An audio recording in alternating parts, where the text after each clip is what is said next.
the South West will be well represented on it because he's currently the chairman of the Devon and Cornwall Police Authority. OK, Simon, thanks very much indeed. A South West school which has some of the poorest academic results in the country has told parents about its plans to become the first ever Marine Academy. Plymouth's Tameside Community College says the change would transform pupils' performance, but critics say academies are unfair on neighbouring schools. 4 other South West schools are also planning to become academies, one in Portland in Dorset, John Kitto in Plymouth, as well as St Augustine of Canterbury and Ladymead Community Schools in Taunton, which would combine. Our Community Affairs correspondent, Caris Edwards, reports. Plymouth is steeped in maritime history and today has a thriving fishing community, excellence in boat building and is home to the Royal Navy and National Marine Aquarium. Now there's an ambitious plan to use its assets to help transform one of the city's schools. Tameside Community College is planning to become the country's first marine academy. It would be state-funded but independent and have a cash injection from government of more than £17 million. It'll be established by sponsors. We want to create one of the best schools in England here in northwest Plymouth to actually make a great school, help make a great community and generate children who have high levels of academic achievement but who also have other kinds of skills that they need in future. Consultation meetings are being held about the plans here with parents.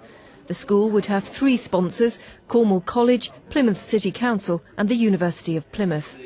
At the moment, Ofsted has classified the school as good overall, but academically, just 23% of pupils gain 5 or more GCSEs at C grade, compared to the national average of 50%. It's hoped the links will help improve results.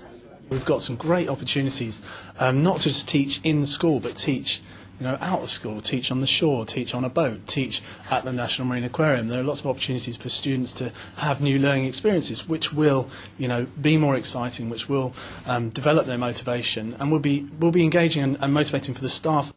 The aim of academies is to raise aspirations in deprived parts of the country. Labour wants to rapidly expand the number of academies. The Conservatives would rename them new academies and make it easier for communities to set them up. They'd have a pupil premium, with children from poorer backgrounds attracting more funding. Under the Liberal Democrats, they'd be called sponsor-managed schools. The party would transfer control from Whitehall back to local authorities. All schools would be given the freedom to innovate. Academies have been criticised for creating an unfair advantage for some schools and for being divisive within communities. The National Union of Teachers wants the government to halt its expansion plans, arguing academies have a damaging impact on children, teachers and the whole community, and that the education is no better than at other schools. If the plans are approved, though, Tameside will become a marine academy in the autumn. Caris Edwards, BBC Spotlight, Plymouth.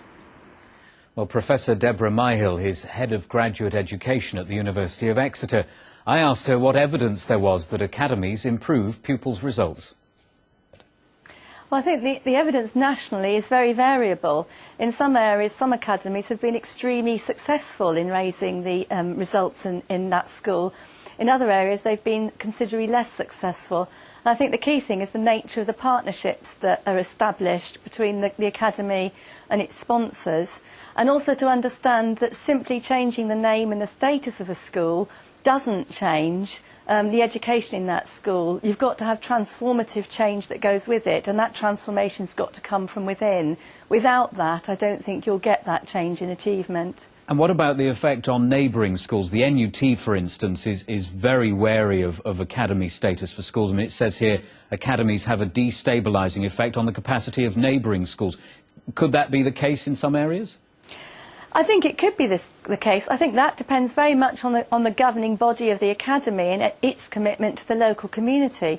So if an academy raises the achievement and changes the aspirations and alters the long-term prospects of the young people in the community that it serves, then it's doing a really good thing. If all it's doing is reshuffling children around the city and effectively altering the clientele of the academy, then actually it's making no difference at all. On that point, at Tameside, they're hoping to specialise in marine studies. I just wonder what happens to youngsters who maybe don't have an interest in that or whose talents lie elsewhere. Do they lose out as a result of a school specialising in a particular subject? Well, I think the idea of specialising in marine studies is actually very exciting. You know, with the National Marine Aquarium and Plymouth University's research in marine studies, it does seem like a really exciting opportunity. So again, I think the real issue here will be, how does the new academy generate a curriculum which is innovative, forward-looking, exciting, which makes children want to learn about the marine environment, but which also meets the needs of those children whose interests may lie elsewhere. OK, Professor Myhill, thank you very much indeed for joining us. You're welcome. Thank you. Now, work has started on the South West's first Olympic standard